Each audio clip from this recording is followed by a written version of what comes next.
Hello students, how are you? Welcome back in Learn English with Neeru ma'am. This is chapter 3. Name is Third Thoughts.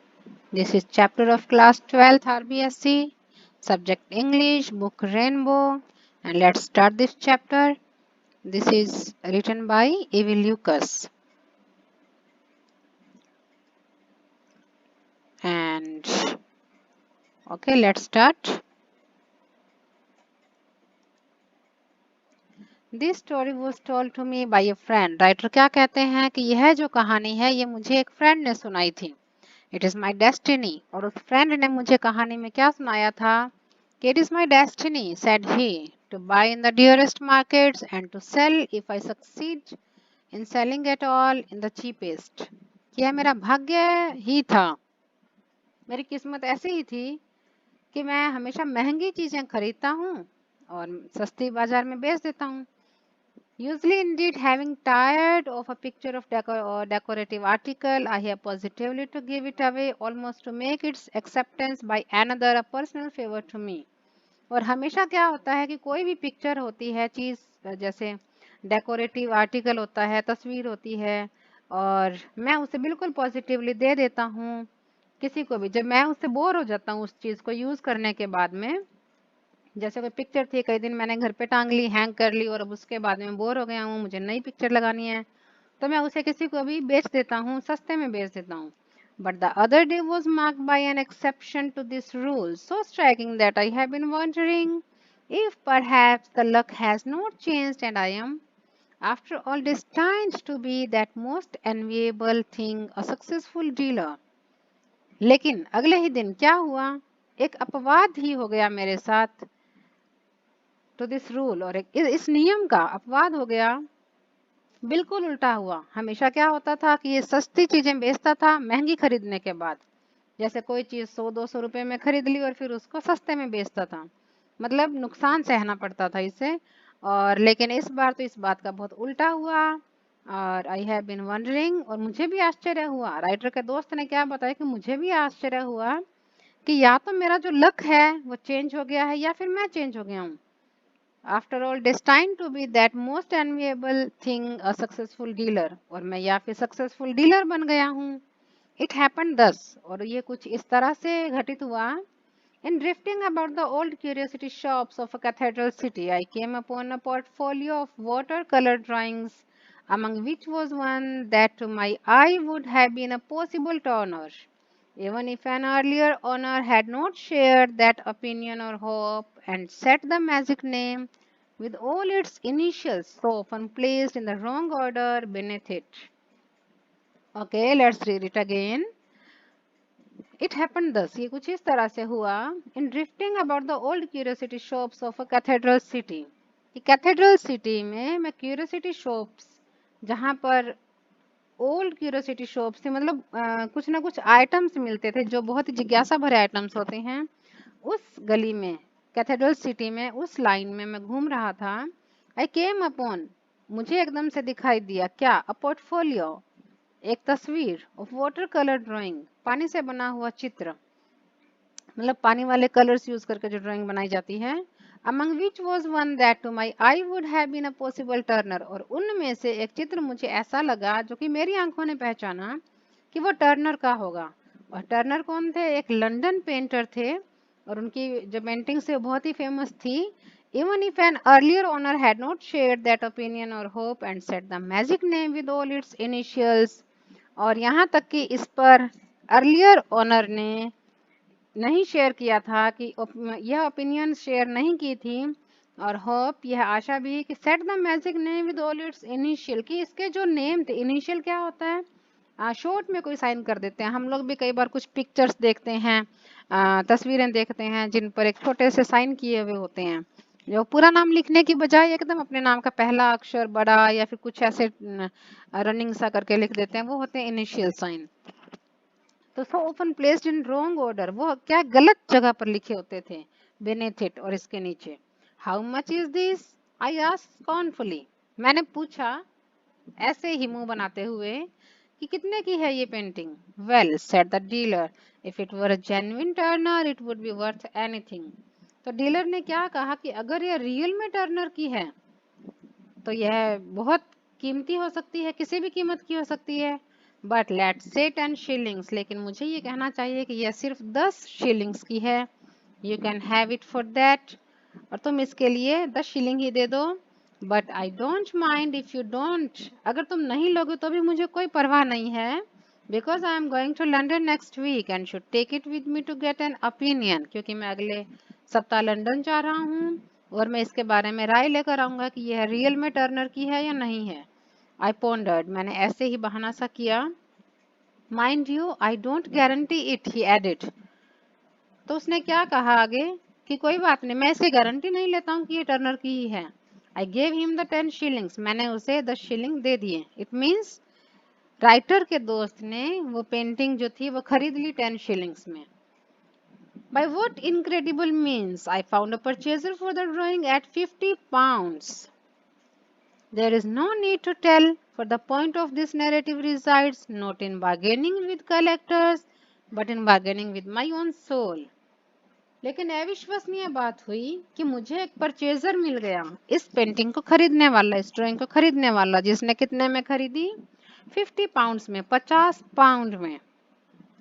और there is no need to tell, और बताने की कोई जरूरत नहीं है। For the point of this narrative resides not in bargaining with collectors, कि मेरा यह कहने का मतलब ये नहीं है कि मैं कलेक्टर्स के साथ जो भी पुरानी चीजें खरीदते हैं, इकट्ठी करते हैं, उनके साथ बार्गेनिंग करूं, but in bargaining with my own soul. जबकि मेरा जो पॉइंट है, यह बात कहने का यह है कि मैं अपनी आत्मा से मैंने बार्गेनिंग की। The astonishing fact remains that I achieved a profit of 49 pounds. देखो, राइटर के दोस्त ने खरीदी थी ओनली 10 शिलिंग्स में और बेची 50 पाउंड्स में, और अब इसे प्रॉफिट हुआ है 49 पाउंड्स 10 का। एंड वाज ड्यूली इलेटेड, और वो बहुत ही बड़ा जो प्रॉफिट था उसको। आई देन बिगेन टू थिंक, और फिर मैंने सोचना शुरू कर दिया। इतना बड़ा प्रॉफिट पहली बार हुआ था राइटर को, राइटर के फ्रेंड को, तो उसने सोचना शुरू कर दिया। The dealer, so my thoughts rain. और यहाँ से हमारे लेसन के नाम की जानकारी हम जो लेना चाहेंगे कि थर्ड थॉट्स का मतलब क्या है, क्योंकि उसने बार बार इस बात को सोचा। हम किसी बात के बारे में सोचते हैं, फिर वापस उसके बारे में सोचते हैं, फिर वापस उसके बारे में सोचते हैं, अलग अलग तरीके से सोचते हैं। तो इसने भी अलग अलग तरीके में सोचा, बार बार इस बारे में सोचा होगा, तो इसका नाम थर्ड थॉट्स रखा हुआ है। ये 3 बार इसके बारे में कुछ सोचेगा। In that little street by the cathedral west door, he ought to participate in this. अब राइटर ने क्या सोचा? पहला विचार कहाँ चल रहा है कि उस कैथेड्रल वेस्ट डोर स्ट्रीट में, छोटी सी गली में, जिसने मुझे यह पेंटिंग 10 शिलिंग में बेची थी, वह भी इसके प्रॉफिट में भागीदार होना चाहिए। क्योंकि 10 शिलिंग में लेने के बाद बेची कितने में इसने? 50 पाउंड्स में, और कितना प्रॉफिट हुआ? 49 पाउंड्स 10। तो इसलिए ये सोच रहा है कि अपने लाभ का थोड़ा सा हिस्सा जो है उस दुकानदार को भी देना चाहिए। He behaved very well to me, क्योंकि उसने मेरे साथ बहुत ही अच्छा बिहेव किया था।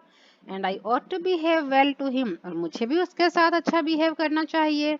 It would be only fair to give him half, और उसे मुझे हाफ जो प्रॉफिट है उसका जो हाफ प्रॉफिट उसे देना चाहिए। Thereupon I sat down and wrote a little note saying that the potential Turner drawing, which no doubt he recollected, had turned out to be authentic.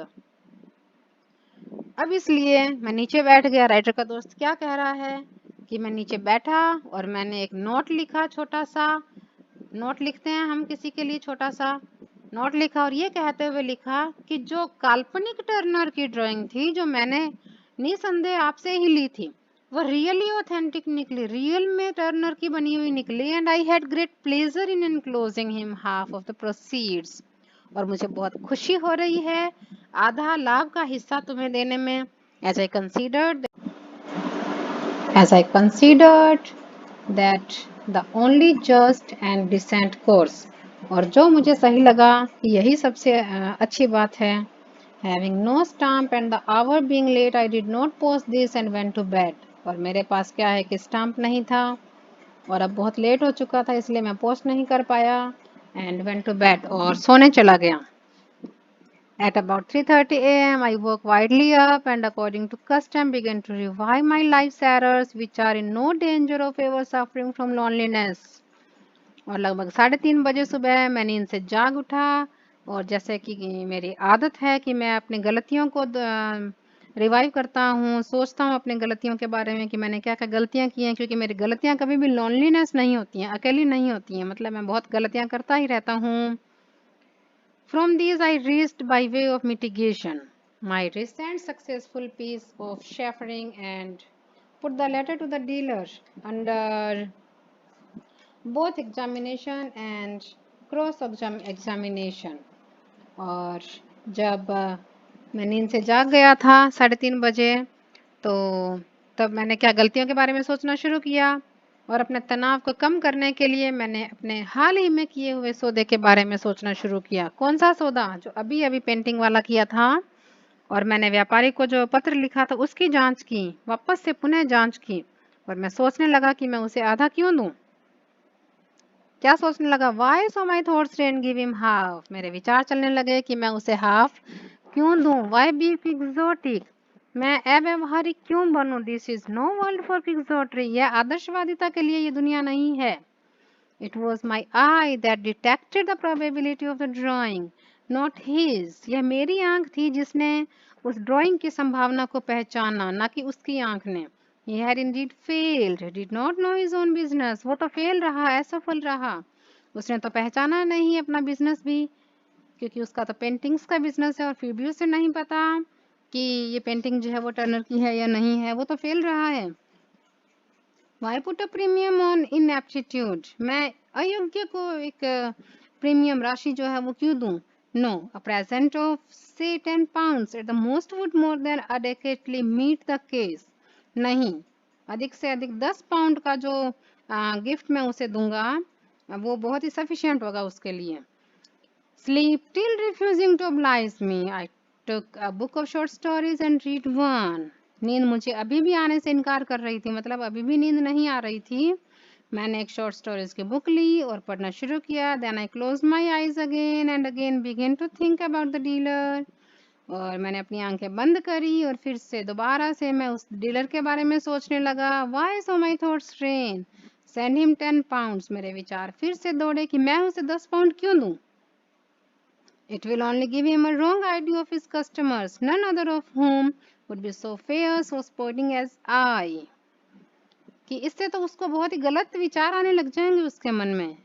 Her customer के प्रति वो अपनी गलत धारणा बना सकते हैं और हर कोई मेरे जैसा अच्छा नहीं होता कि उसे प्रॉफिट का जो भी हिस्सा होगा उसे देगा, है ना। He will expect similar letters every day. और जैसा ये लेटर लिख रहा था और साथ में चेक दे रहा था 10 पाउंड का, तो सोच रहा है कि वो दुकानदार जो है वो इसी तरह के लेटर्स की एक्सपेक्टेशंस रखने लग जाएगा एंड बी डिसअपॉइंटेड, और फिर निराश होगा क्योंकि उसे रोज रोज ऐसे प्रॉफिट्स का हिस्सा नहीं मिलेगा।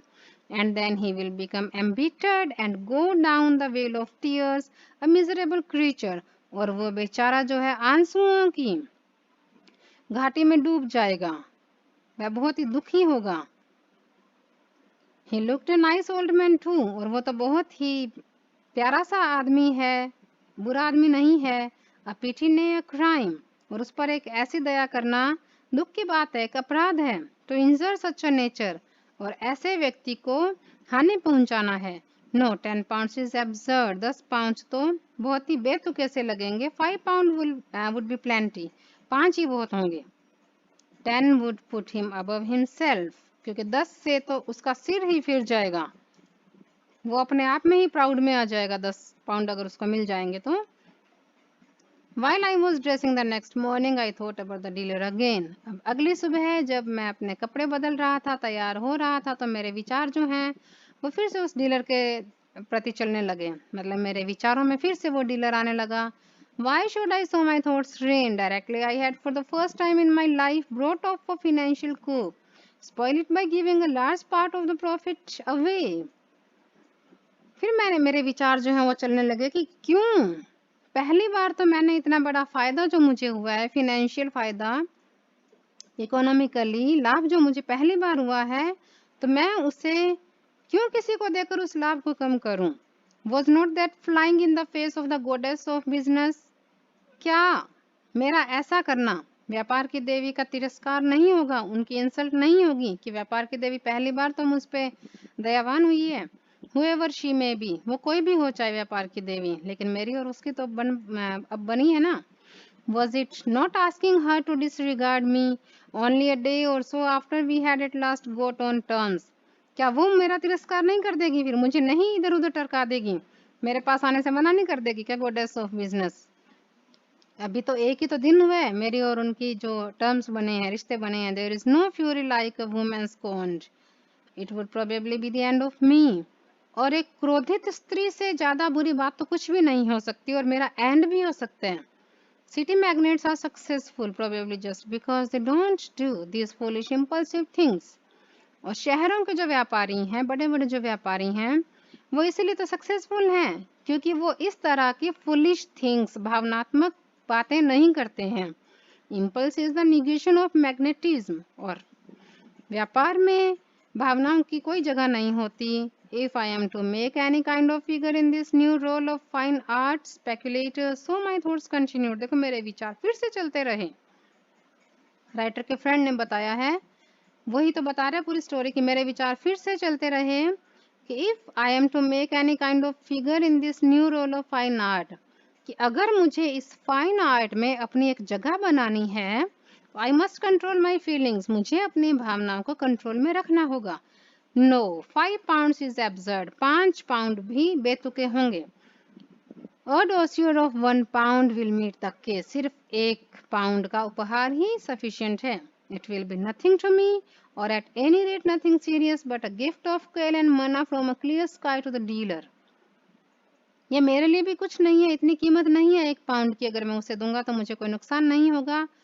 और डीलर के लिए भी क्या है, अ गिफ्ट ऑफ केल एंड मन्ना, बैठे बिठाए हाथ में कोई गिफ्ट आ जाना, ऐसा होगा उसके लिए भी, without however doing him any harm, और इससे उसे कोई नुकसान नहीं होगा। A pound will be ample accompanied by a brief note.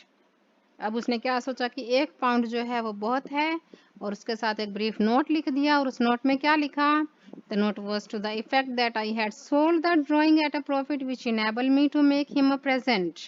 क्या नोट लिखा कि the note was to the effect, यह लिखा हुआ था कि I had sold the drawing, कि मैंने वो जो ड्राइंग थी वो प्रॉफिट पर बेच दी है, और उस ड्राइंग ने मुझे इनेबल बनाया है, मतलब इतने में बिकी है कि मैं इससे समर्थ हुआ हूँ कि मैं आपको एक प्रेजेंट दे सकूं।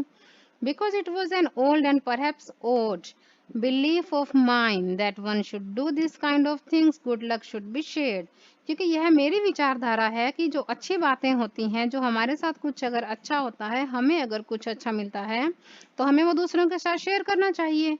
इसलिए मैंने तुमसे शेयर किया और मैंने तुम्हें प्रेजेंट दिया 1 पाउंड का। उसने ऐसा ब्रीफ नोट लिखा। I had the envelope in my pocket containing the note and the check when I reached the club for lunch, and that afternoon I played bridge so disastrously that I was glad I had not posted it.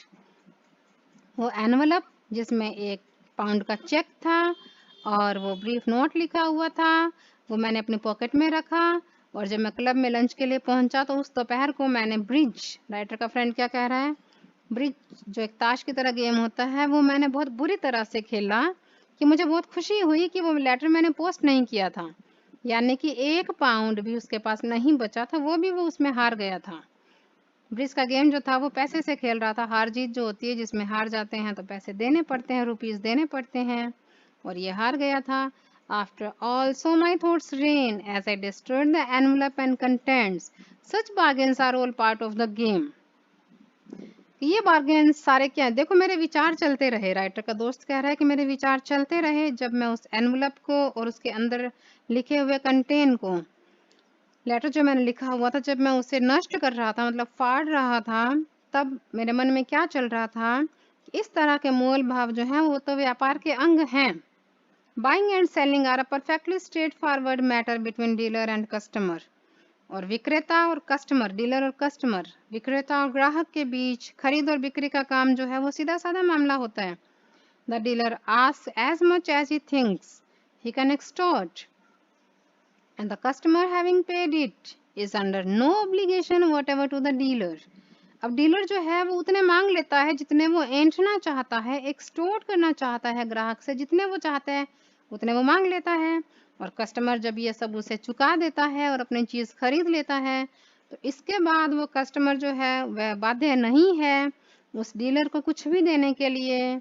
The incident is closed, और यह घटना जो है वो ख़त्म होती है। तो स्टूडेंट्स, अगर आपको ये वीडियो पसंद आई तो आप लाइक, शेयर और कमेंट ज़रूर करें और सब्सक्राइब करना ना भूलें।